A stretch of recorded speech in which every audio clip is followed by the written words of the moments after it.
Welcome back, Overwatch fans, to another amazing night. We have a fantastic match tonight, no question about it.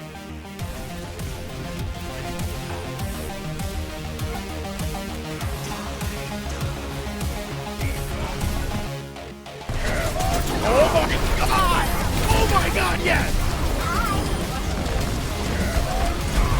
But the barrage! Make sure they can't even follow up afterwards. And Watch found 2 in this fight thus far. Make that 3, make that 4 right now here.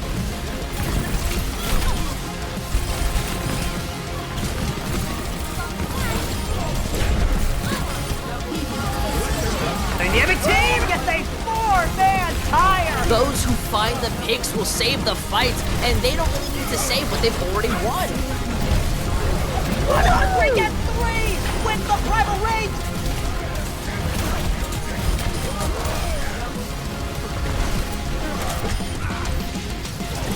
Experience tranquility.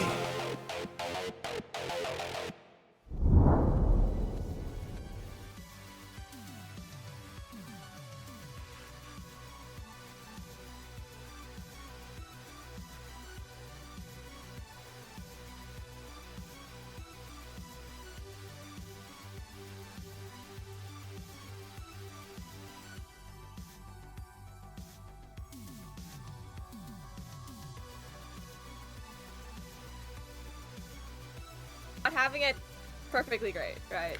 Yeah, well, I think the game actually, it's the first time we're actually getting the game smoothed on out for the first time as well. Potentially no server issues, maybe no first-time user experiences bugs. Get off to a smooth start, but I mean, this is my first time being back into Trank in potentially 2 to 3 years, so I am definitely new to any of these teams. Can you give us some background on what we saw in the previous stage, as this is their first Overwatch 2 match, so there might not be as much as we can transfer over, but what is something that we can gather? Well, from what I know is that Avalon, after finishing stage 1, no losses, so very clean. And then on the other hand, you have Galactic, Gibbons. Both of these teams are quote-unquote new to Discord tier. With exception maybe for Galactic Gibbons, they are a new team, but they contain players from previous Harmony tier teams and former players from Transcendence tier who went down to Discord to off-roles. So there's a lot of their new team names, but we will still be seeing familiar faces, at least on the side of Galactic Gibbons. Avalon, very new to Overwatch Tranquility and making a very strong showing with their 5-0 stage 1. But new game, Overwatch 1, Overwatch Absolutely. 2, very vastly different. So will Avalon be able to keep that clean sweep, or will Galactic Gibbons hand them their first loss? There's only one way to find out, but through this match today on Overwatch 2. Yeah, we're still waiting to get in, but definitely there's not much that you can transfer over. I mean, there is the ability to kind of, heal out your team, but the loss of a tank, it's a crucial member of a team that now you just kind of have to sit on the bench. Hopefully you might be able to potentially bring them in for certain heroes. Maybe your off tank might get some play due to the fact that Diva and Zarya is kind of more present in the meta, as it seems like right now off tanks are having a little bit of a fun time and those main tanks are more lower tier in the meta.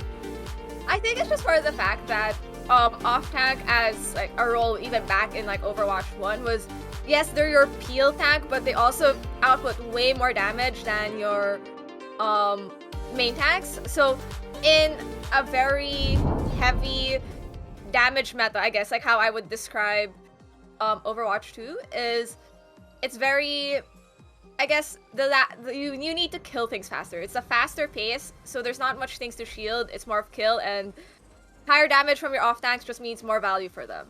So, but we have seen some teams have their main tanks already prepared and, you know, swapping off to these off tank heroes, or what we used to call off tank heroes. So we'll see what Galactic Gibbons has to offer and what also Avalon has to offer with their tank players.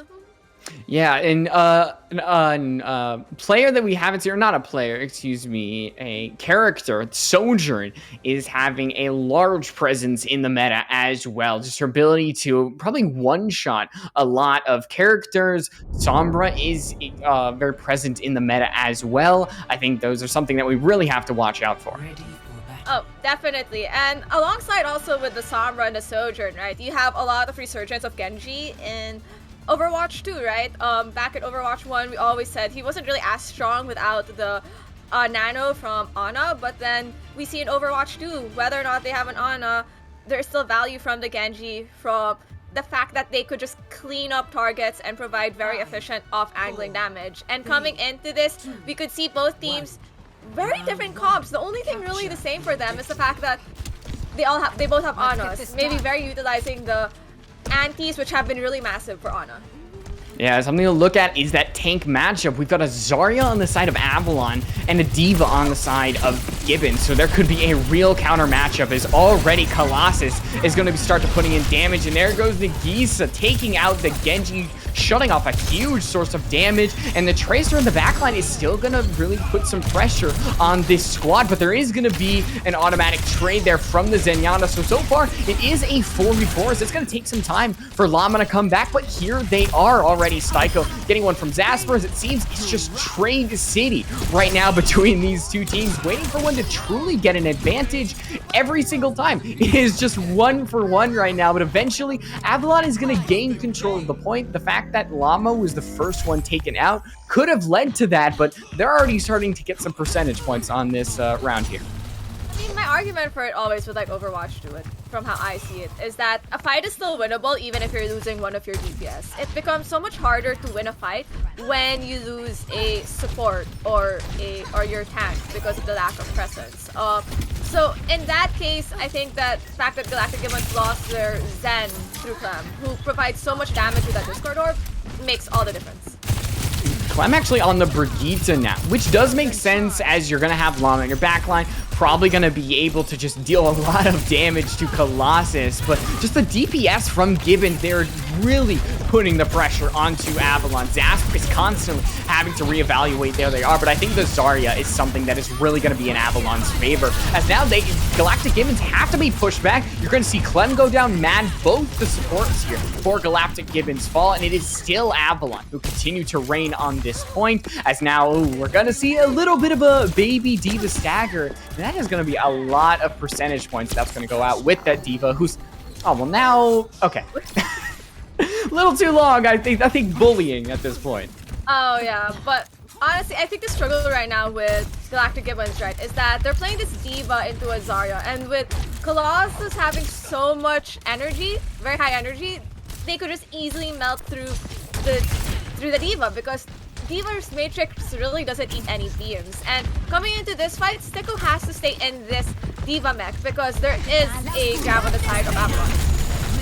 Oh no, but that EMP is going to do a lot of work, unfortunately, for Avalon. They can't do much when that Sombra presses Q, and not much is going to be dedicated by Gibbons. We are going to see a Nano come out from Mad, as eventually Llama will fall, but it's essentially 99 on the clock. Avalon only need one more fight, and look at the ultimates on the board here, Thea. Almost every single one.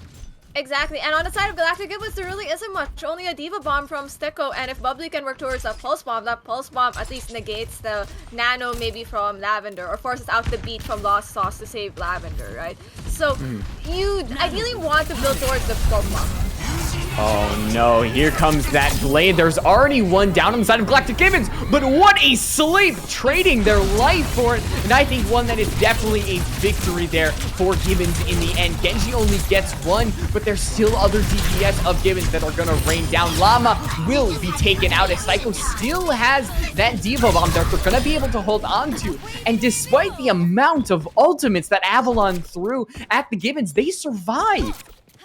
I mean, the fact that Galactic Gibbons managed to trade out 3 ults for just 1 on their side says a lot, and that gives them time to build up towards these other ults. Now, as I mentioned, there is a grab online from Colossus, and Galactic Gibbons really doesn't have an answer on how to deal with this. So I wouldn't be surprised if Sicko tries to stay in mech, eat this grab, or if he's unable to, will probably pop the bomb to deny the value that the grab could give. And already Mad gets another opener onto a DPS of Avalon. The grab isn't going to get much value, only onto the Diva, who's still going to be able to survive. So instead of Gibbons falling, it's Avalon pushed to the brink of destruction, but Lost Sauce gets the beat drop off. They keep their team alive, and here's the Diva Bomb hoping for a victory. It isn't the Diva Bomb that gets something. Instead, it's the Gisa's bullets, but Psycho isn't going to be able to get back in mech. And now Avalon, they're going to get to regain control of the point. Gibbons have to get on the point, and I think they will, with potential advantages in the man count, as it's Avalon who now have to push back. The rally is going to give overhealth to these other Gibbons members, and it seemed like it was 99-0, but they might be coming on back. Lucio is still going to be droning around on that drum, and only Sojourn left on the point. She's still alive for now, but that honestly will confirm it. So Gibbons, the real comeback here, 99-0. We're just waiting until the final player falls, but I think it's just waiting us out here at this point. Honestly, great play from Galactic Gibbons due to that understanding, I guess, what they wanted to do given that they were on an ult deficit for a bunch of those fights. On the side of Avalon, I think maybe got a bit too antsy in the fact that they were 97%, right? And they could, I guess the thought process of like some people is that maybe we could just commit a lot of ults and hopefully we win that fight. But you know, that one fight where they used 3 ults really didn't get much value for them. So it looks very close though. I'm watching both of these teams and they understand what they want to do, and this is going to be a close series. I can at least base it from this map.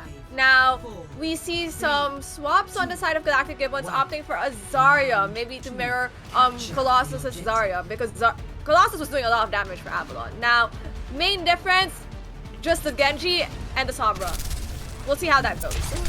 Yeah, we'll have to see how those two kind of play around with each other, because Sombra is such an influential character, but so is Genji. With the lack of a shield, he's able to do a lot more. Zarya is going to go down to critical health, but she survives for now. The anti isn't going to work. It's true magic, and Zarya is going to be able to survive, as the DPS for Avalon are going to be the first players to fall here. Lavender barely surviving. Only one shot will take them out, but now he's back onto full health, as right now it is still Gibbons who have some control of this fight, but it isn't true control, not one they really want. They need another confirm, and I think Colossus could be the next player to fall, with great healing coming out here from Lost Off. They can't save their Lucio, but they'll have Zasper trade them out instead. So Avalon, they don't have control of the point, but they still have control over the war, especially now that their Ana is gone. Galactic Gibbons lost healing. They don't really have much to follow it up, and with only Zarya left on point, I think the trades aren't really going to do much to save Avalon, as Lucio will be falling onto this point. Yeah. Looking from how that... the Gisa's attempting to stall the point further for them, but ultimately that's going to go to Avalon. Now, how that plays out is the fact, yes, both sides lose the Lucio 4v4. Still winnable. It's more of just the fact that Avalon had more, I guess, angles to pressure those who were on point with how the stairs are designed in downtown. So that allows them for more pick potential compared to this Galactic Gibbons, who only really has Nagisa off angling for them. And as you can see, Colossus just melts out Sicko. Yeah, despite the damage that Colossus puts out, Avalon still loses the fight. No amount of healing is going to save them in these situations, because with that Sombra hack, with Sojourn who's able to rail shot, there is so much damage that can be put out by Avalon. Definitely. The Sojourn, I remember at least like in Overwatch 3, there was like this debate on some people playing Ashe over Sojourn. And really, the prevalence of going back to the Sojourn is just the fact that while they both have those one-shot potential to an extent, just the ability to escape is great. Yeah, there is actually going to be a trading grab here. And despite all that, we're going to see dueling B drops. Clem actually holds on to theirs, and Gibbons are able to hold on to it despite the trading of ultimates. Avalon really come out here on the losing end because there is going to be a B drop. Zasper actually stays alive, claims Nagisa. So Avalon, with the dying grabs, will actually hold on to something, but it immediately falls through their fingers as Lavender drops. Galactic Gibbons now going on 75%. This Nanoblade on Avalon is going to have to do some wonders. And I think that's the reason why Clem is still holding on to that beat, right? Lavender had used the beat a while ago. Normally, a beat trade would be like would be decent value, but the blade is the reason why he has to hold it. Yeah, he's going to start to shred away at the Ana. There isn't going to be alternate damage coming out from Nagisa, but the ante is huge from Mad. It allows Zasper to actually clean up. There was so much focus on the Genji that they really weren't worried about everybody else because that was the core central focus is 96%. It's going to have to be a lot from Avalon to keep this one here. And they really also don't have much ults on the board, so Avalon has to go into this with a dry fight. And I think the same for Galactic Gibbons. So we're probably going to see dry fight right now, and Avalon just has to be more cognizant of their positioning and resources to ultimately win this out and stall it to a further 99% for them.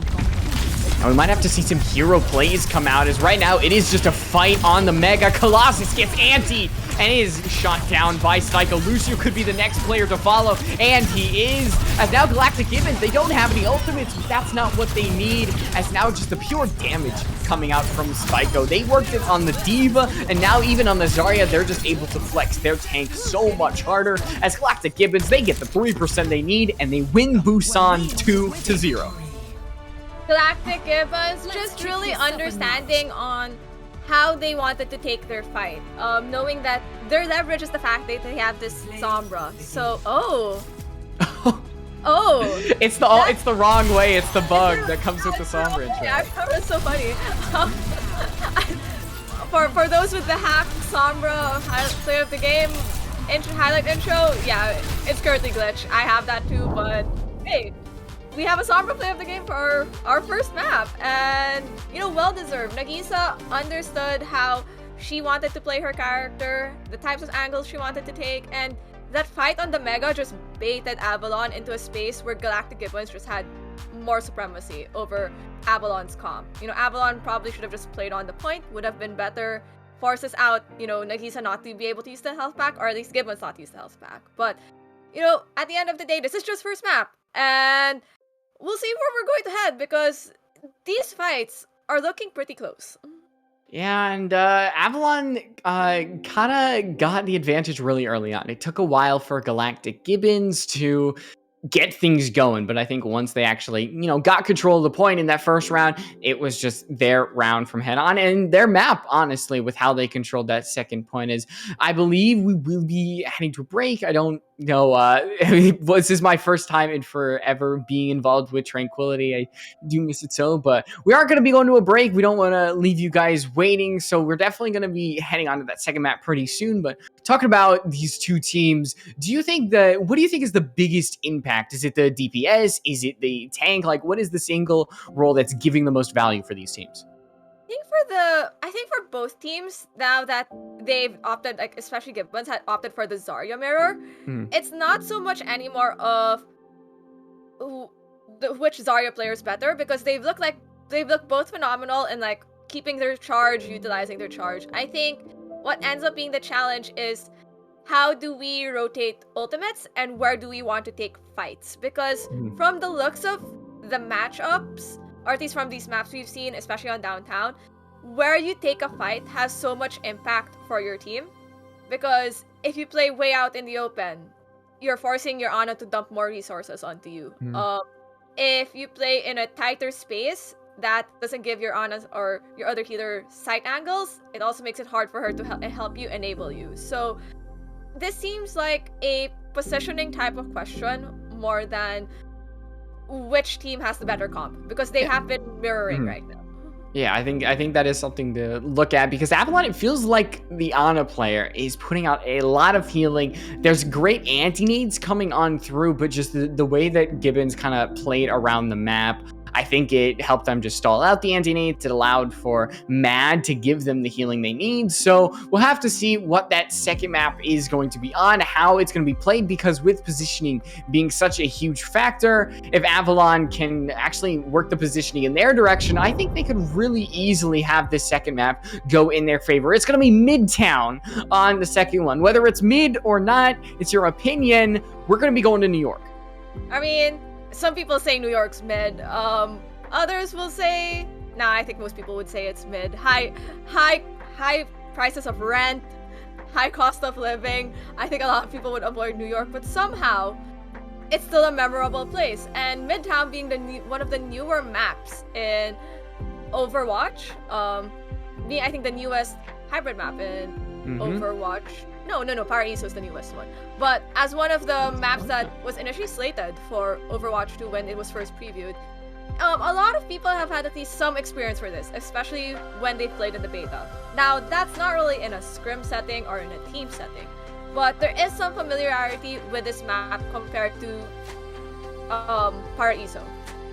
Yeah, I think Midtown is something that kind of defines this. Paraiso is very high ground, I guess you could define it, but Midtown is just about that lower level high ground. I mean, you've got the train, you've got on top of the car wash there in the second point. There's just these chokeholds that you just you can maintain dominance over, and it's hard for your opponent to very easily walk through, especially as a coordinated team. If you could rotate effectively together as a team, play around each other, make sure that nobody strays too far from the path, I think Midtown can very easily work with a coordinated team.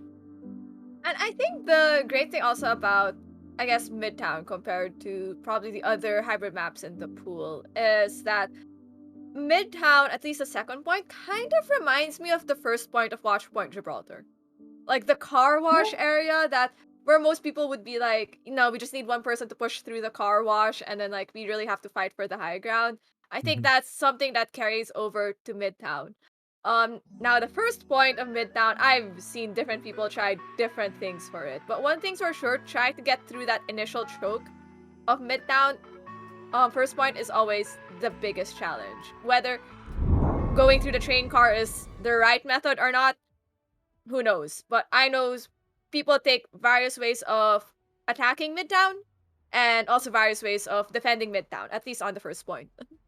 Yeah, so given our little tour, it's nice and this very cramped choke point that can be a little hard for a team to push through if they don't have the effective team comp they want, if they don't have the effective comms they want. But looking at a composition, Avalon seem to be running something similar.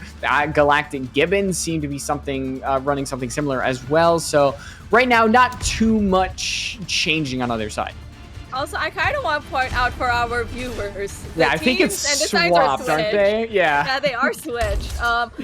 Blue team is Galactic Gibbons and red is Avalon. So Avalon will be attacking first for Midtown, with Galactic Gibbons opting to defend. So we're seeing the same thing, more or less. Well, not really. Avalon opting to go with a Baptiste this time around and a Reaper. I think going for a more brawlier setup and to deal with these hacks and antis from the side of Galactic Gibbons. A Reaper can be a nuisance if not effectively dealt with. I think a lot of eyes might be on Nagisa. Wow, they are going very unusual. I didn't even know that this was part of the map. There's a back door in that spawn area, and this is a great way to avoid having to deal with the pokes from train cars.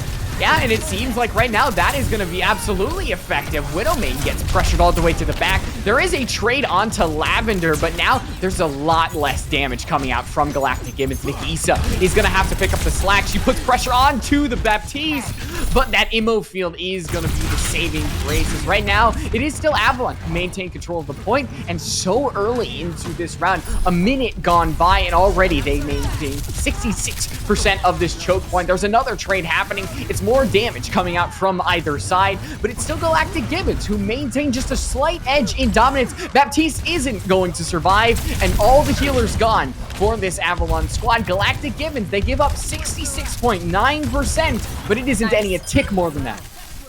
Either at one point you were saying like 66.9. I just had to say nice, and yes, also at the same time, I think Thicko's charge was also at like 69 at that one moment. Yes, we stack.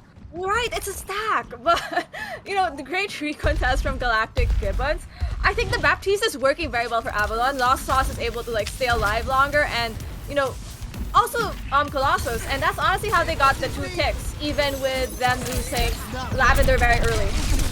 Ooh, Lavender survives with just a breath of HP. Mad tried to bring out the sleep, was almost effective, but Mad actually gets hunted down by Llama, and now that window is just going to make that sideline hell to pay through both sides of it, as the Immo field is going to be able to survive. Lavender keep them on up, and this should be Avalon's point to win, as Nagisa, they can hack all they want, but she's not really going to be able to do much more than that, so it's just about kind of taking care of these stragglers for Galactic Gibbons. Yep, and I think Avalon was very smart on how they wanted to win that, and saw the positioning of Galactic Gibbons. Avalon noticing that Mad was playing in that high ground, and that's where also Widowmane wanted to sit, have said rather than attack the point, let's clear out that high ground so they don't get that free poke, and everything just fell into place for them. Now Galactic Gibbons are going to try their best to keep this high ground, but with Avalon all pushing in, I think that's going to be a struggle for just one person. Yeah, Llama is doing a lot of work, but here is the EMP. A lot of ultimates being used on the side of Galactic Gibbons. They kill Lavender, and other 2 are going to be Lost Sauce, Zasper, and Colossus to follow. Diana is going to be taken out, but she's going to be back soon. It's the fight win for Galactic Gibbons that really counts. I mean, Galactic Gibbons won that because they just used ults. There's 2 ults on the board. Avalon didn't use any that fight, and they will be coming into this next fight with 4. So I'm expecting grabs to either be popped out here or potentially both sides popping their overclocks. So we'll see how that goes, but one thing's for sure, Clem and Lavender are going to be ready for either of these ults. Lavender's just getting that B-drop online, as it is Avalon getting the edge. Matt is killed by Llama. The Immo field is just too late to save them, as the Ana Poison is going to trickle and take them off the board. But so far, the ultimate usage from Avalon is what's going to secure them just a little bit of payload progress, as right now there's just a stray Zarya in the backline that will be dealt with. Nagisa will be taken, not out, but she'll be taken away for the time being, as ultimates are really the plays that are making progress now. I mean, Avalon, like, great understanding of like how they wanted to attack and deal with the fights. Now, Clem didn't use that beat for the Blossom from Llama, so I'm expecting that both of these Lucios are just saving it for the ground. Well, here is that V-drop that was being saved. Is there enough damage to actually work through it? There isn't, as now more ultimates being dedicated. Galactic Gibbons, they've got the overclock. They shut down the main healer, and Reaper is going to be the follow. Lucio is going to be dropped, so ultimates still being the main source of progress from these teams, as the only ones, or I guess 2 left on the board, will be that EMP and the overclock on Avalon. Yeah, and a loss of ult trades, and it does go in the favor of Galactic Gibbons, but I'm a bit worried for Avalon right now because they really don't have anything to deal with this incoming EMP from Nagisa, and you know, they're going to have to go through this choke, and you could see Nagisa just be ready to pop it. Oh, here it is. Baptiste is going to get the Immortality Field just online. It's going to be the saving grace of a lot of members, but it is just temporary. As he says in the game, you are not truly immortal, as Widowmane clears up 5. Do they get the confirm onto the 5th? Is it 5K? Yes, they do! 5K. 5K, yeah. It's so nice to see these 5Ks this time around in Overwatch, dude, just because it feels like they're more feasible to do now as a tank player or as a DPS player. Support player, maybe 50-50, but we'll get there at some point, maybe when Kiriko comes out, because apparently she might be available for playtime next week. Oh, we'll get there. We are in the present, we're not in the future. We're gonna have to see what is presented in front of us. Oh, Widowmane with a headshot onto Llama. It seems that the Sojourn is working wonders right now for Gibbons, and with the Sombra in the backline as well. Avalon can't look in multiple areas at once with Cycle at 60 charge. Their Nano, they are just outputting so much damage that Avalon, especially with Lost Sauce being on really the main source of healing so far, they just can't do anything about it. No. They're staggering the Zarya. I don't know. This is going to be unfortunate. It's 20 seconds 20 left. seconds, no Zarya. You're going to have to go in with your DPS and your supports. Probably your Lucio is going to attempt that last second touch, but they will have to go in without Colossus, and that's the challenge. Oh, there's Nagisa just creating a little nuisance in the backline. It's not going to be enough to actually keep this team off the cart. As Gibbons having that grab, having that overclock, Widow main, they do already get 2, now looking for more so far. This should be Galactic Gibbons as they dedicate the beat drop. The ammo field is going to be gone and out, so there really isn't much that Avalon have in their back pocket. It's a desperation window at best, but getting halfway through second point, it is feasible for Avalon, but Galactic Gibbons look very strong currently. Galactic Gibbons looking very strong, you know, easily got maybe overwhelmed on the first point, but the moment we hit second point in that tunnel area, that car wash tunnel area, very clean understanding of just where to play and who's, you know, going to be touching point, and just understanding when to give space, because I know Avalon almost got that towards close to the end, but, you know, very good recontest from Galactic Gibbons, especially with their ultimates. Now, I wonder how Avalon is going to answer back to this, because it looks like Galactic Gibbons is getting a lot of value from the Sombra and from the Sojourn, like the composition they've been running for the past 2 maps. And Avalon seems to be figuring out maybe how to attack it by switching up their DPS and support line. Now, initially the lamp did get lots of value for them. Moving forward though, I'm not quite as sure, because it looks like Lavender and Lost Sauce as a duo are getting heavily pressured by Nagisa in the backline, forcing out resources. And the moment those resources get forced out, Galactic Gibbons, the rest of Galactic Gibbons just jump upon the opportunity and melt them. Yeah, Avalon are still sticking to the Baptiste and the Reaper, and it felt like Llama did get interest in certain areas, but it feels like maybe you get more with a Genji, maybe you get more with a Sombra. As you mentioned, Sojourn for Galactic Gibbons, they're actually not running that. Widow main is going to be on the Genji, no doubt, as now they are just pushing forward in this bus, forcing Avalon all the way back. There is going to be some hacks going through, as now just look at the damage, look at the low health bars on Avalon, but Lavender able to keep everybody alive. So far, Nagisa's hacks are going to cause a little disruption, but it's still Galactic Gibbons on the losing end. They have to fight a 4v5 without one of their healers, without Clem, and that means that Widow main is going to drop, despite the great anti-aid from that. I mean, right now, Colossus should be like significantly higher charge, and I think Sticko also. I don't think Sticko died in that fight, but these Zaryas are definitely going to be high charge, and will be working towards that grab. Sticko a bit ahead of Colossus, but I think Galactic Gibbons need to rethink how they're going to do their attack, because trying to force train car, not really a great spot, and it looks like they're spicing it up by going through low ground. Yeah, they're forcing about 3-4 to actually drop and try to engage onto the point, as Galactic Gibbons now kind of going towards this far side. The only problem, they are funneled down this hallway. Psycho just cannot be out-healed, just a massive amount of damage. And Gibbons, they aren't having the best of times on attack, as Avalon, they got 66% on their first attack.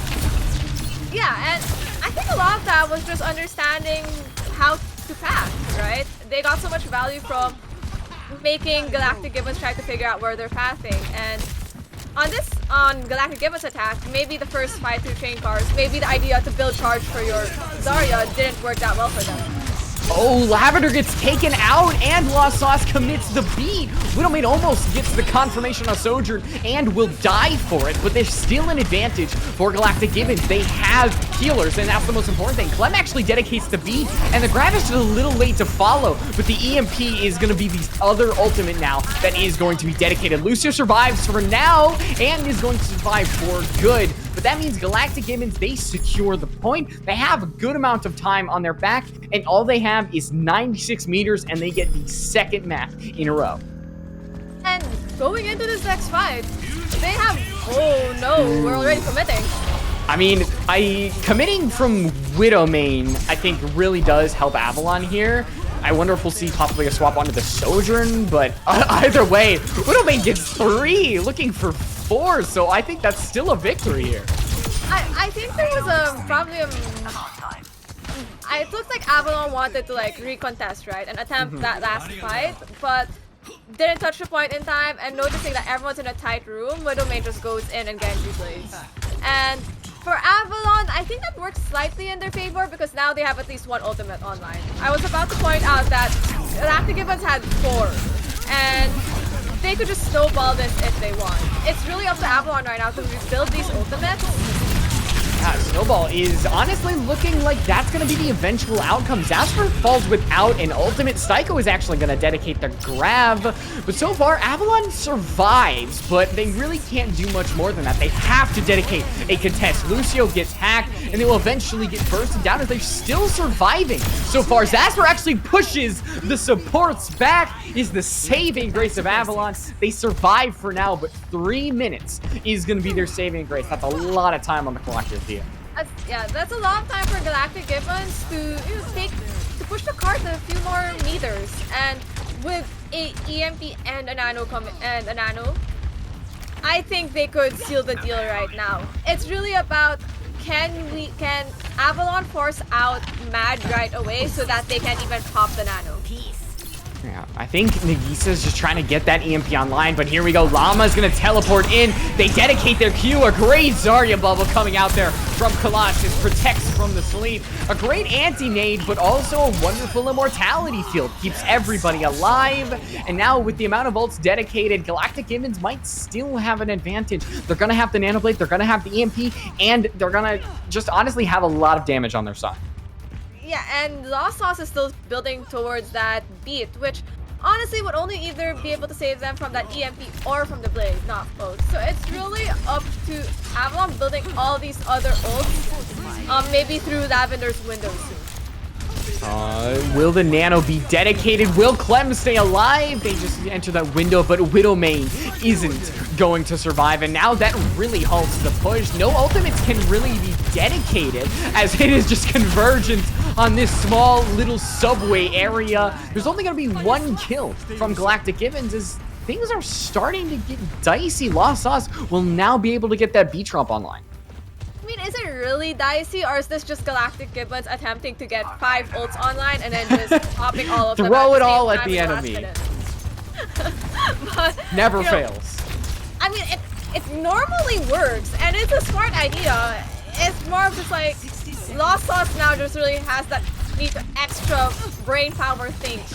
When should I use it? Well, now we're going to see a combination of ultimates. Lost Sauce B-drops, but they lose Zasper in the process, and the Nanoblade actually out-damages B-drop as there is going to be a grab dedicated. No kills come from it. They don't even need all the ultimates online, but they used everything they had, and it gave them the victory. Galactic Gibbons, they come away with a Midtown victory. Galactic Gibbons showing that they have a solid understanding of this Sombra composition that they want to run. The Sombra Zarya composition that they want to run. And it's looking very flawless. Avalon though showing, they're not backing down. They've shown they're competitive, and they've shown that they can win fights with an ult deficit. So there's a lot coming from Avalon, and maybe with this incoming halftime break, they can piece things back together, maybe rethink their strategy and how they want to play a game, especially against what Galactic Gibbons is running, especially if Galactic Gibbons is just running this the whole night.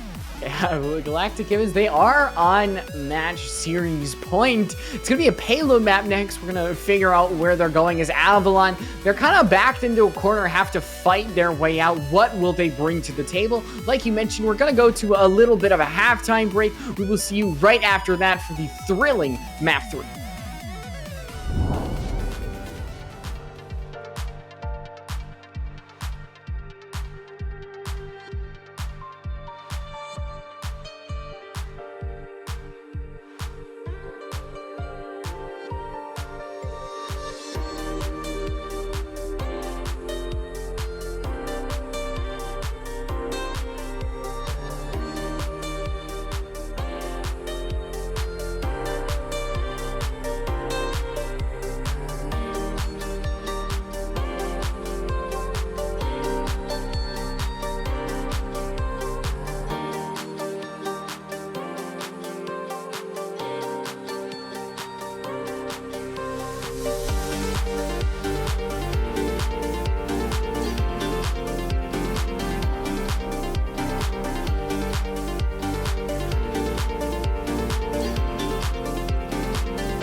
I took the step? Was I moved by lust? Was I moved by faith?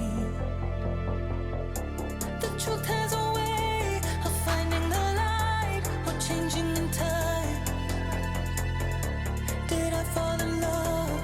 Did I make it up inside my mind?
All right, welcome back to Tranquility. Halftime is over. Map 3 on the horizon.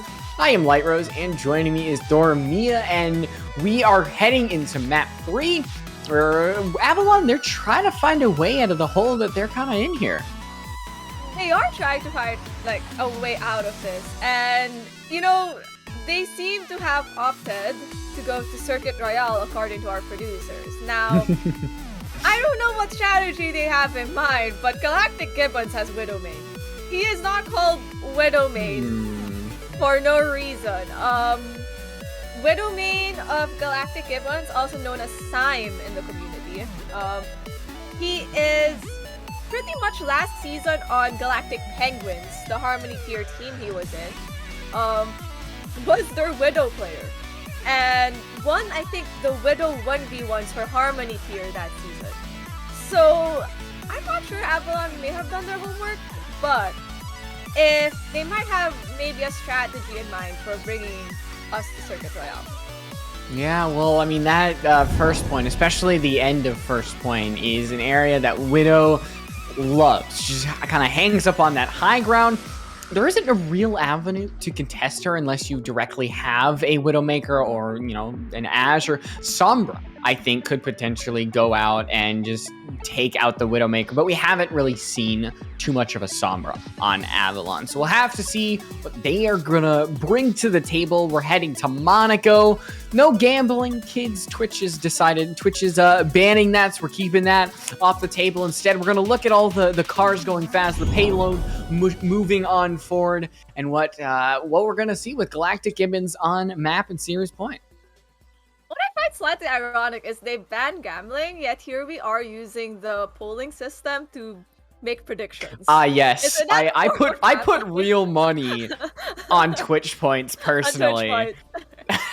I use my channel points to inflate further the number. I take Twitch polling very seriously. I dedicate real money to it. Please do not put actual money into Tranquility games.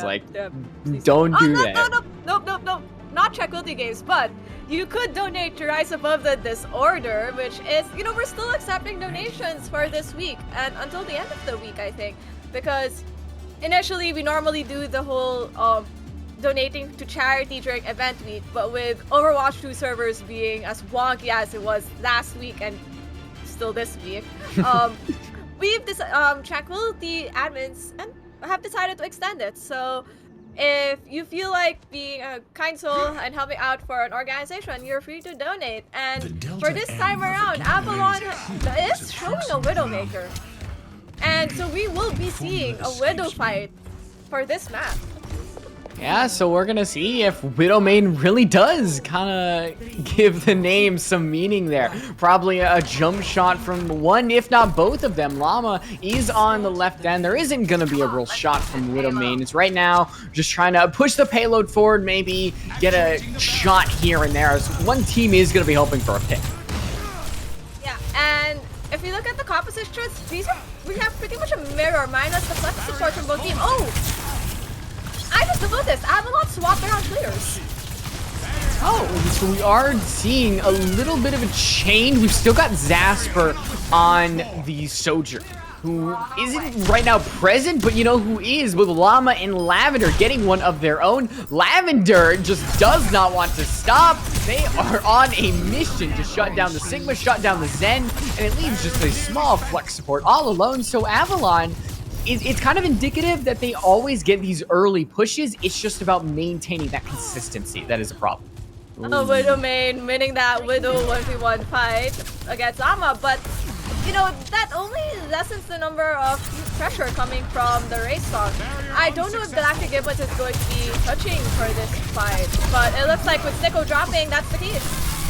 Yeah, we're still seeing the DPS on the high ground. So Lavender can really put in the work with the shield, with that E that they have, but it is just going to get bursted down. Lavender on a low amount of HP, and Bubbly finishes them off with a rail shot, as now Jasper actually has to back up. Avalon, a good start, but it just kind of falls apart like the rest. But part of that can be attributed to Galactic Gibbons really getting that pick early on with Widowmane. That early pick from Widowmane means there's less pressure against Widowmane. So this is gonna get confusing as the night goes on. But I was gonna point out that Lavender, who was playing Lucio the last two maps, is now on Sigma. They brought in Pao to play Diana. Well, so far Lavender hasn't looked too bad on the Sigma, but oh, look at this little angle that is being played by Widowmane. It is nasty for sure. We almost had the 1v1 side. They do win that 1v1, so the DPS putting in the pick work, and it's just the same thing again for Avalon. They get some initial progress, but this one ending with a kill onto Bubbly, that at least will lead somewhere, but it might just be a little bit of time wasting. I mean, Bubbly's gonna come back very easily. As I said, like Sojourn's ability as a hit scan type of hero is the fact that she has maneuverability, which is why even in the pro scene, that's they go over to her compared to Ash. Oh, it is going to be two Sigmas ulting at the same time. Who gets the most value out of it? Clem gets still very low amount of HP, as now we're back on equal ground. But one of these Dutchmen is very angry. They are nanoed, as Bubbly claims one with their overclock, hits two, and they are just firing through this amp matrix. Will they get the final one of the Llama? They do. It's not the ace like we saw until last map, as Psycho gets the last one, but otherwise Galactic Gibbons, a great ult combo. That Sojourn ult into map window was very nasty, but coming to this next fight, Mad does have that Transcendence. Lost House also does.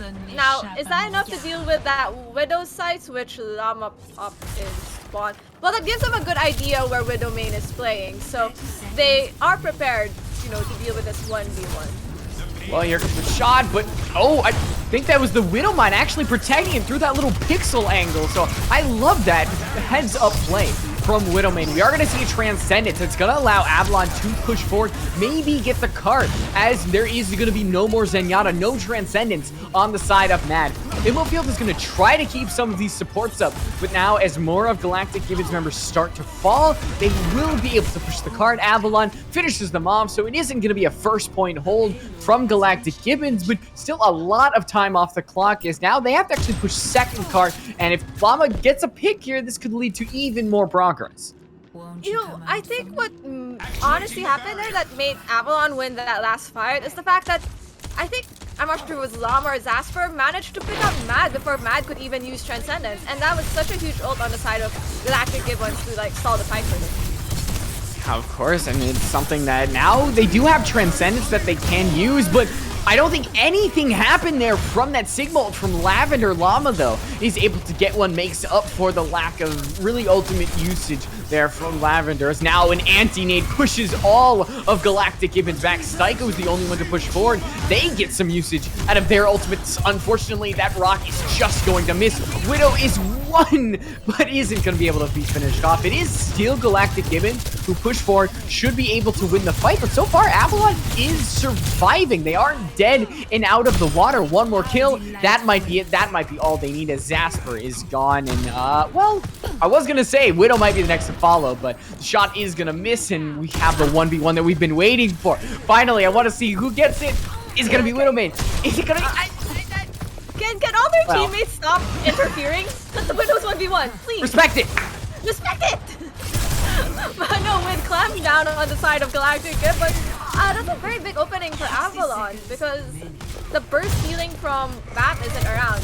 That might force Mad Swap Transcendence early. Yeah, well, especially with Bubbly gone, there's gonna have to be a big play from, well, the now sleeping Widow main, who hasn't had a stellar second point. It's Llama who's kind of showing up in the kill feed. There's actually an Amp Matrix dedicated along with a Transcendence of Mad just to try to keep everybody up, but instead Baptiste falls. There's an immediate trade from Bubbly as one of Avalon's own Lost Hawk follows up with the Transcendence of their own. That will be the nail in the coffin that allows this team to actually push towards this third checkpoint. It's not with a little bit of fighting. Styko contests the cart for a little more, but eventually the one we've all been waiting for, the contest, does not happen, and second point is capped. You know, that would have been a very huge recontest from Galactic Gibbons if it weren't the fact that Lost Sauce was not lost in the sauce.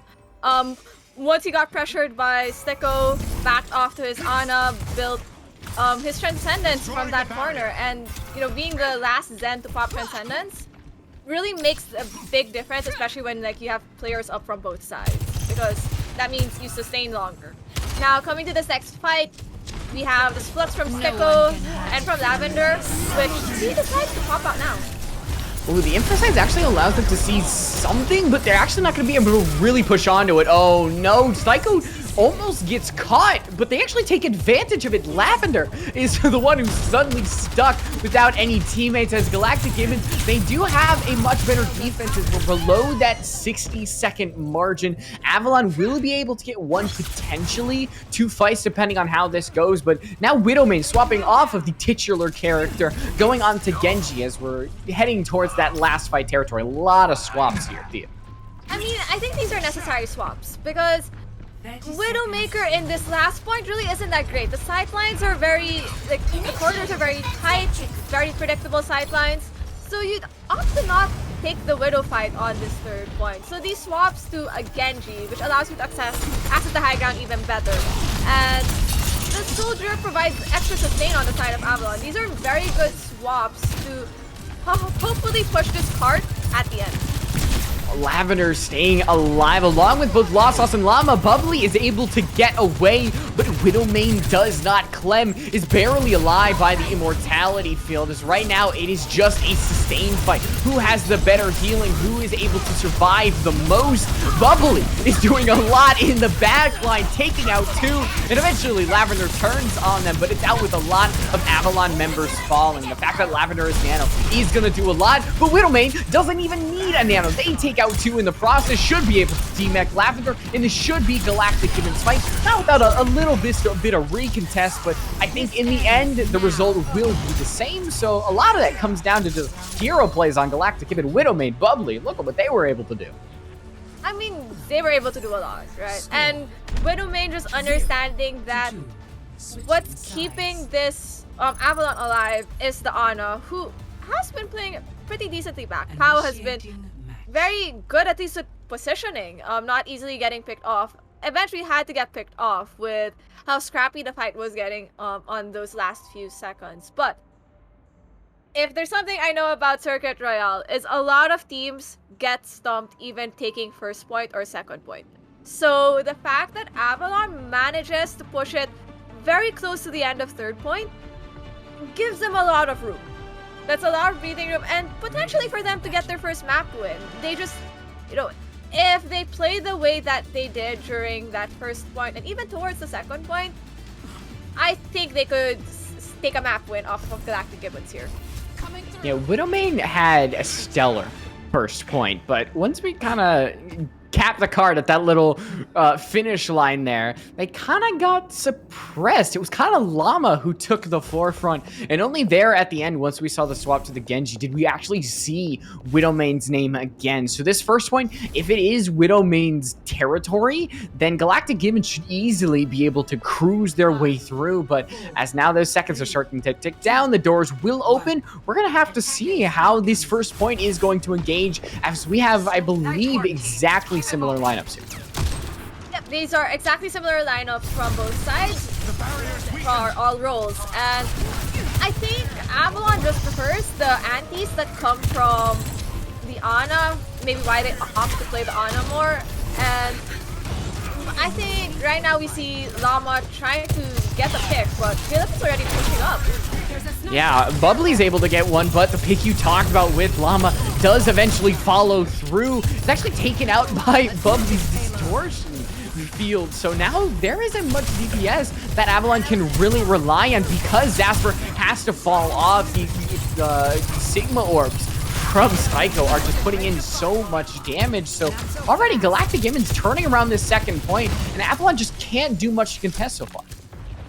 I mean, we're seeing the Widow, we're seeing Llama use the same angle Widowmane in this, except minus the Venom mine. With Avalon finally regrouping. Oh. Well, yeah, they got the Venom mine. Oh, they got a Venom mine. We got mine. It's fine. But they know. Widowmane knows Llama's there. Well, I thought it was Widowmane who actually got taken down, but no, it was actually Mad who falls, which might be even crucial that now you lose a source of healing, you lose that Discord Orb, and Mad isn't going to be able to get any more ult charge, but the DPS, it is headshot city for them. They are going to push forward, trying to take out these tanks and this support, but not really much failing, but honestly, they were definitely successful at their job there, and just look at the difference in ult charge between these two teams, Theo. I mean, I'll be honest, like, Pao getting that much like having their ult already is just because they've been playing out of sight from the DPS of the Galactic Gibbons, so they don't get picked off, but they don't really have an answer to this flux except, yeah, they really don't have an answer to this flux. Oh yeah, and the fact they were so low, it allows Widowmane to absolutely go ham, get two, and now this Gravitic Flux might not be the best in the end, as Lavender doesn't even get one, is now actually traded out for it, and Llama is falling, and it allows Widowmane to possibly just gain more ult charge here. A fall is that's the big pick from Avalon is now you're not going to have Widowmane actually gain any more ult charge, but still just the progress that Galactic Gibbons is able to gain here is probably the leading factor. Yeah, but honestly, I think the swap of Widowmane away from the Widow and back to the Genji just acknowledges that there is so much bigger cleanup potential from a Genji. Aw, we saw Bubbly work with this Amp Matrix before, and it seems like we are overdue for a sequel. Zen and Sigma just stuck inside this medical tent. There is a little bit of a trade happening. Laughter's able to find one, but I think just the amount of time on the clock is the most important thing here, and Galactic Gibbons they've lost like maybe 1 or 2 fights, but they've really kept that card moving. They haven't lost a fight on this like second point, and compared to Avalon who did that other push, they will be coming in with this Transcendence. Yeah, there's actually going to be dueling Transcendences on each side, so a headshot from Zasper could be fight defining, but they're unable to find anything. They actually are going to be able to get a trade as Widowmaker gets 2 to make up for the one that Zasper and Lost Soft get. They are slept, and in the back line, they are 1 HP, and there is actually going to be a Poison and Genji trade there happening through, but it's still Galactic Gibbons. It's only a Sojourn and a Sigma who, now we're at a true 1v1 with the assistance of Zasper. It will be Avalon just holding on with 2.84 meters. They have to hold on for about 2 minutes, 33 seconds, and for sure, this map will be theirs. I feel like there was a miscommunication on what was going to be done there. Yeah, I think Bubbly was hoping to stay a bit alive longer so that Widowmane could come in, but unfortunately that was not the case. Galactic Gibbons will have to take extra time just to regroup, especially with Bubbly still coming from spawn compared to Avalon, who has everyone on the field right now. Yeah, well, some ultimates gonna be coming online for Avalon. There is gonna be the Diva Bomb. Pow should be getting Nano in this fight, but Bubbly is gonna have that overclock in the back pocket as well. So this might be a dry fight, but just as I say that, it's Lavender who commits the Diva Bomb, doesn't get anything, and actually almost taken out as they recontest, but here is that Genji Blade. There is no answer, and it's Avalon cleaning up. A lot of ultimates dedicated, but it's a fight win and a stagger. I'm waiting for the stagger. All right. You know what would be Your watch is mean open. is if Pow sleeps. Oh, then they're gonna burn the mech, and then they're gonna stall again, and then have Pow sleep her, and I feel bad for Sicko. Well, And that is more time burned out of the clock because your Sicko got back into the mech and then got de-mech. Now, coming to this next fight though, we've seen Bubbly get a lot of work done with this overclock. So, I think this is gonna be popped in the next fight along with Wimbledon. there is an Amp Matrix on the side of Galactic. Gibbons. Lost Sauce is actually going to dedicate their own Amp Matrix, and they deal a lot of damage, forcing Sicko back. They have to dedicate their own Immortality Field just to keep themselves alive, as Galactic Gibbons are hiding just around this corner, trying to use the map geometry to their own help. But Lavender and Llama, crucially low HP, a huge anti-nade as both Lavender and Zasper are going to get taken off the board, and a great anti-nade. That was the one ability that secured the fight, for sure.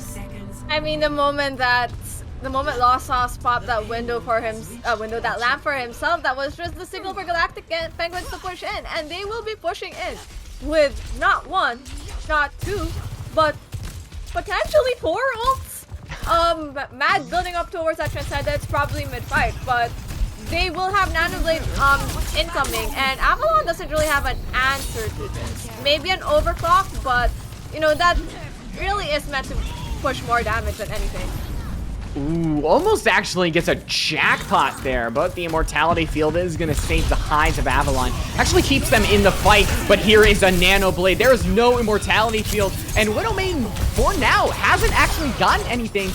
Great time usage, but honestly, nothing more than that, because you've got Bubble. There are 2 DPS on the side of Galactic Gibbons who are able to get something, and for sure, that card is still moving. And overall, above everything else, that is the most important thing. You know what's also the most important thing? Capping point, and that's what Galactic Gibbons is about to do until Pow pops this Nano onto Llama, but there is a Transcendence from Mad. Yeah, it's going to be a direct counter. So far, we are back at a 5v5. Here comes the Diva Bomb. Is it going to find it when he finds 2? That's 2 supports down for Galactic Gibbons. They have to back out. There is not enough time on the clock to really draw this one out, as right now, it is last fight territory. That overclock on Zasper, that is the golden goose of this last fight. And coming to this next fight, I think Bubbly's gonna attempt to try to build his so that this is a fair playing field for both. If anything that's gonna also favor Galactic Gibbons is Sicko building towards this bomb and just denying space from Avalon. Now, if they can get Sicko out of mech before he can even build towards this bomb, I think that would work way in the favor of Avalon more. And with the fact that Lavender got demeched, if they can get actually confirmed, which they do, the Diva Bomb is thrown out, and it takes out Zasper, but it's honestly the positioning of the bomb that was the huge thing. Galactic Gibbons in the last fight territory, they push it all the way, and they win 3-0 over Avalon. Yeah, Galactic Gibbons winning 3-0 over Avalon means that they win this match. They win their matchup against Avalon, handing Avalon their first loss for this Tranquility season. But as we all know, we play our map cores for map differential because that is very important for placements for playoffs. Yeah, so right now we are, it is officially over, but it's not over. We are going to be going to a map for Galactic Gibbons, going for the full 4-0, because like you said, placements can be the difference in standings, which are a very crucial thing when you're going into that postseason. So right now, Avalon, like you said, they are no longer undefeated, as right now it seems that Overwatch 2 kind of hit them where it hurts there. it looks like it hit them where Hurt's probably going to have to try to figure out how their supports would position and all that. But honestly, I think the breath of fresh air that I saw from Avalon was watching how Pao was playing. Pao came in, I think, to play their Ana for this map, and they were doing decent work for the team, keeping Lavender alive and everyone else really big antis, and most of all, just not getting picked off early. Like, you know, we've come to see a lot of supports, at least moving into Overwatch 2, struggle with, because the lack of feel means how you position a support becomes way more important in the long run, right? It's not just... Yeah, and for this last map, Avalon has decided to treat us to trying out the map that just got added into Overwatch recently, which is Esperança. Esperança. Esperança. Portuguese. And honestly, I don't know if Light Rose, if you've seen that Twitter video about, I think the game devs were explaining how one of the structures in Esperança was designed to like actually highlight the issues of sea levels rising. I did not see that.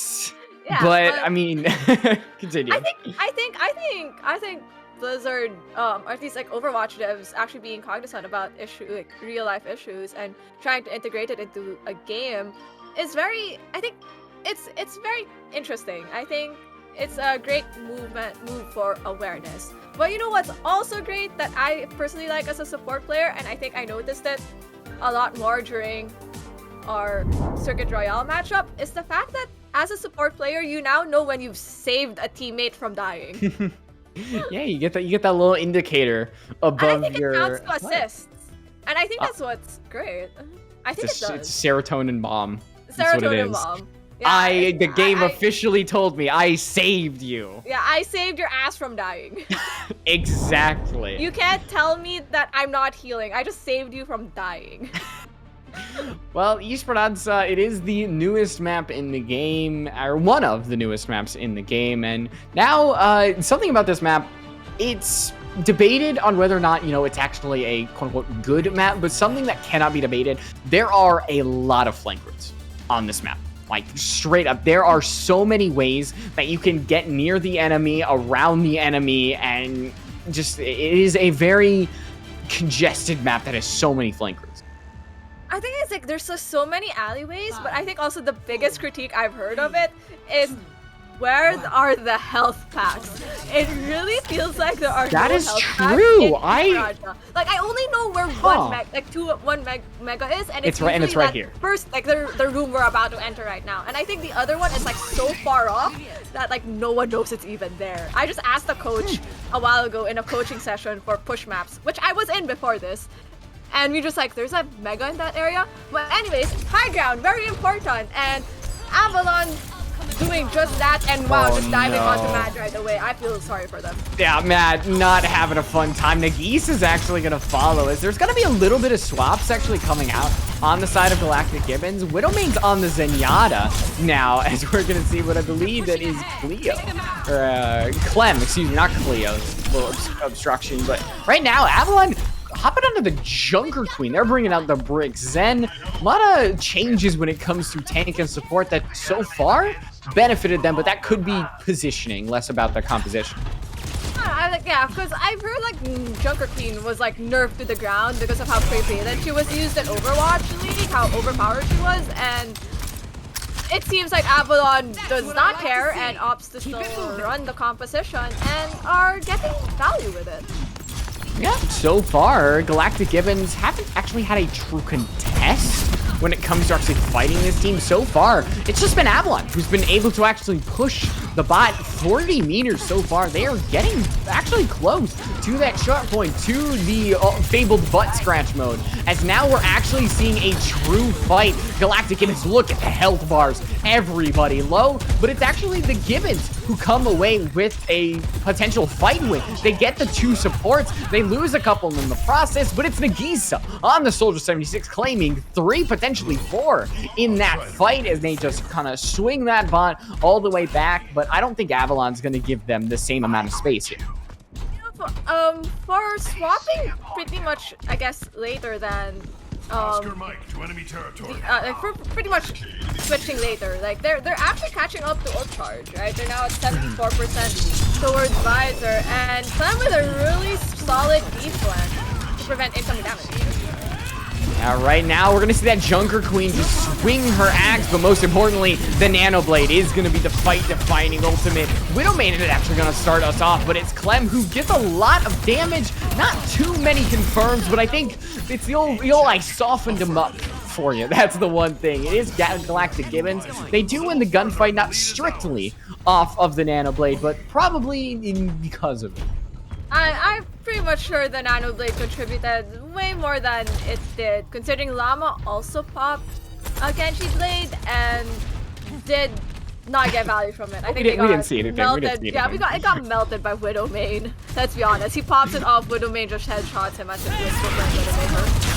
Yeah, headshots are a universal thing, but unfortunately, talking about Widowmain, they're not going to be able to do too much. There is a couple of trades. Clem is still on the Genji, able to dash through, and now both support ultimates are going to be dedicated on the side of Avalon, and they're actually getting close to actually keeping butt scratch mode in play, but Galactic Gibbons still kind of playing around this card. I think the fact that they got these two support ultimates is the one big thing.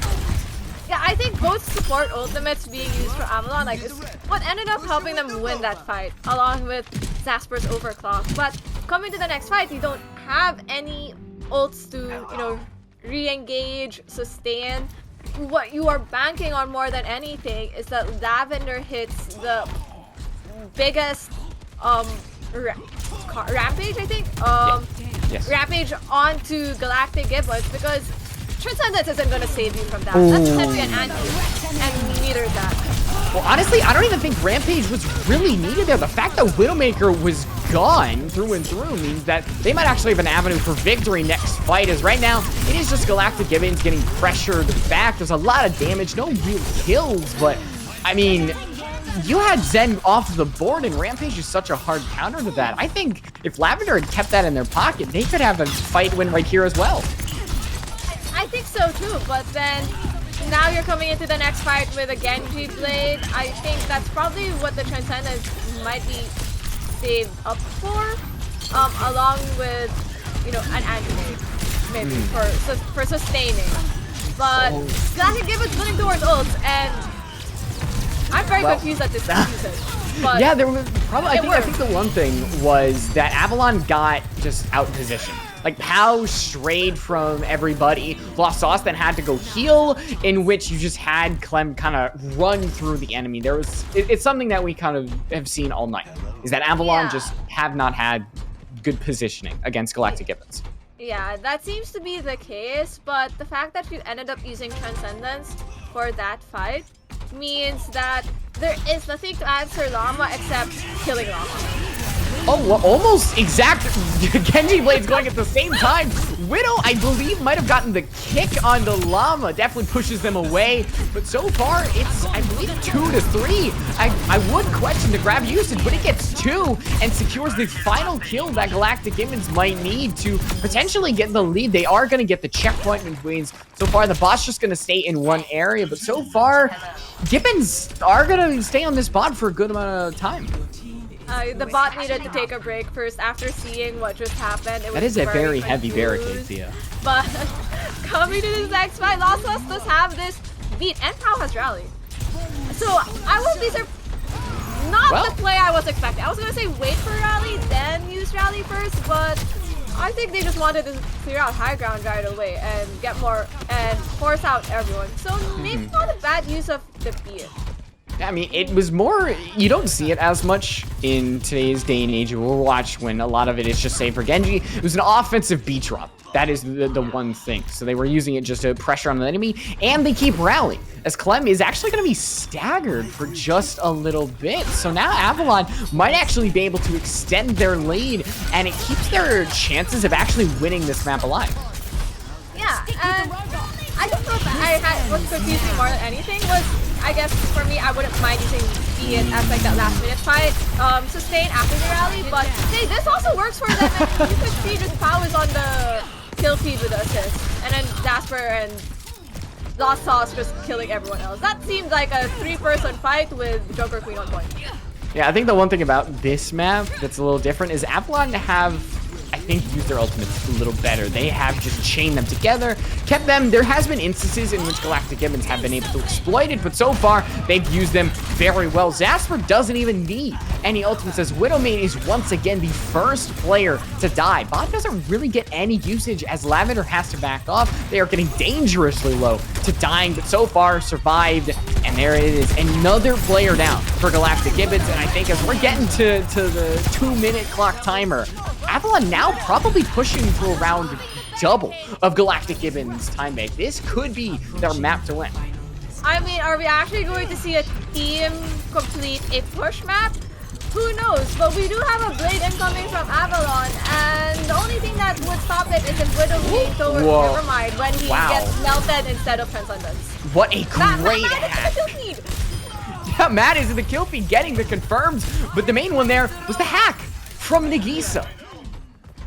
Nagisa switching over to what is probably the hero she seems to be the most comfortable on, based on what I've seen from this whole series versus Gibbons versus Avalon.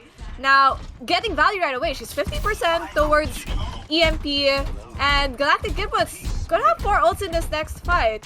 So Avalon would probably need to either dry fight this and force 1 or 2 ults from Galactic Gibbons, or use that blade to force that. anything. But maybe a kill on Widowmane just fixes everything. Yeah, Widowmane has fallen so early. They've been great, but it's going to take a lot for Galactic Gibbons, and this is probably what they need. The Nano Blade is going to be dedicated, so Galactic Gibbons, they get a pretty clean fight, despite losing Widowmane very early again, and eventually they will kill the Lucio and be able to actually continue pushing the bot, but time, 50 seconds left. They have to actually double their progress, Thea.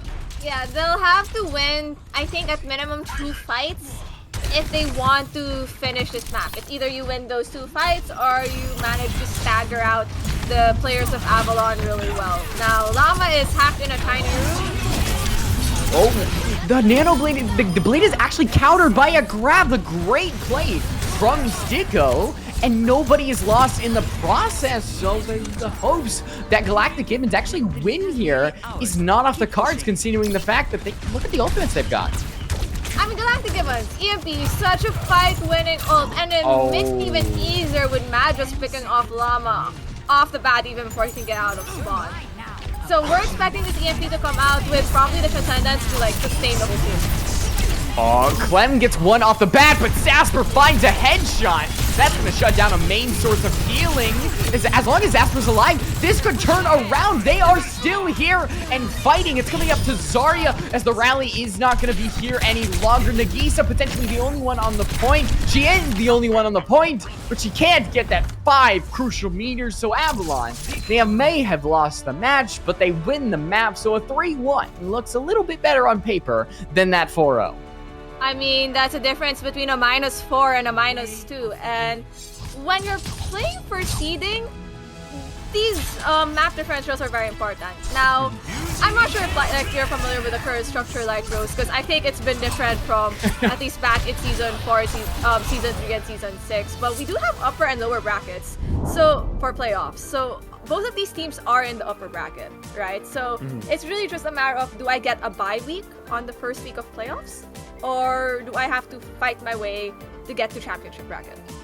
Yeah, back in my day, we had single elimination bracket. Yeah, no, but Galactic Gibbons, I think they might have not gotten the +4, but overall, coming off of their first Overwatch 2 victory, they showed that they have some prowess as a team, have some strength, and a lot of that comes down to the fact that Nagisa Sombra, she is meta right now, and the devs don't look like they want to touch her, so Nagisa might be rolling on through in the next matches. I mean, I think I saw that tweet wherein the devs think that most of the heroes are generally balanced as of current state, except for that Bastion bug. Let's not mention that one. That's why he's where Bastion is gone. We won Overwatch. Bastion is gone. We've done it. But you know, Sombra's meta, Genji's meta, Sojourn's meta, and we're probably going to be seeing a lot of that right now in Overwatch 2. But at the end of all of our casts, with Galactic Gibbons winning, who do you think is your player of the match, Light Rose? Ooh, that's hard. I mean, Widowmane had a great third map, second map, but I mean, they definitely fell off in the second half. But that's hard. I might have to say Mad is my player of the match. They stepped up in that fourth one, got a lot of confirms. We talk bad a lot about DPS supports, especially the darn DPS Moiras. But when Ana, if you can just get one shot, you can deal a decent amount of damage, get that confirm, along with the fact that Mad got a lot of anti-nades and some crucial sleeps in some areas. Personally, they are my player of the match. I agree with you there. Mad's really just showing that he's mad at the game and is mad good at it. So, we have a score of 3-1, and do we have anything else for this week, Light Rose? I don't think we have anything else for this week. I do not know. Remember, I am coming in. I am fresh as can possibly be coming on through. So we'll have to see if we have anything else. I don't know if we have. I don't think we have anything left today, at least. So I mean, considering we're getting a little late into the night. So. Yeah. So with that though, I'd like to thank Light Rose for joining me as our play-by-play caster today. And then we have us, our producer for tonight, Chi, working the back room, showing us all these good plays and those very funny deaths from supports on Genji, on Blade and Genjis. Those were funny. But thank you for everyone for watching, and tune in next time maybe on Monday, because we do have the Iris podcast and Predicting Tranquility back up on Monday, and we're gonna be seeing new top 8s, maybe some shakeups. But thank you for all watching, and have a good night. See y'all soon.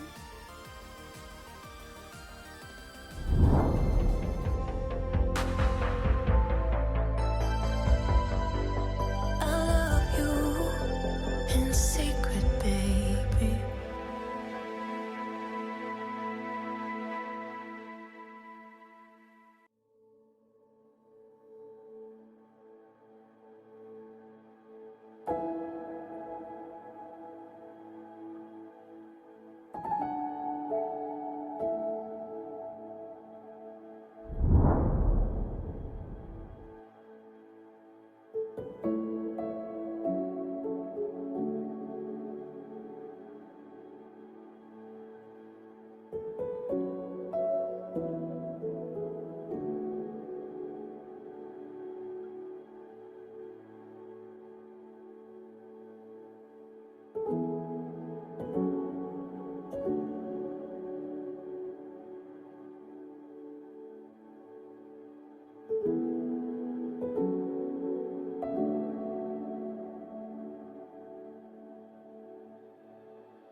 you